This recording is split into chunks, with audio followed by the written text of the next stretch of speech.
সন্দীপ আর তার বন্ধুরা ঠিক করলো তারা দীঘার এক নির্জন সৈকতে রাত কাটাবে।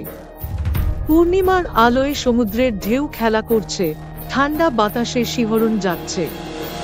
সবাই হাসি ঠাট্টা করছিল, কিন্তু সন্দীপের মনে হচ্ছিল কিছু একটা ঠিক নেই। হঠাৎ করেই বাতাস থেমে গেল, ঢেউয়ের শব্দ যেন থেমে গিয়েছে।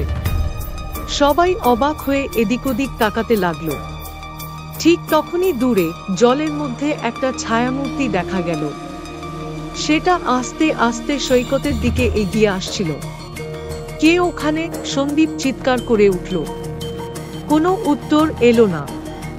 ছায়ামূর্তিটা আরো কাছে এলো, আর সবাই দেখতে পেল সেটা এক ভেজা পোশাক পরা মহিলা, চুল এলোমেলো, চোখের দৃষ্টি শূন্য।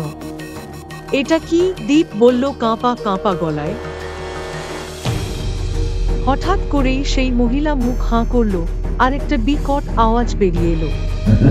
সবাই আতঙ্কে পিছিয়ে গেল।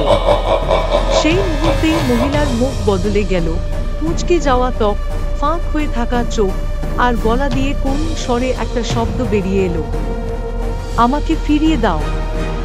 সন্দীপ আর তার বন্ধুরা বুঝতে পারল এটা কোনো সাধারণ ছায়া নয়।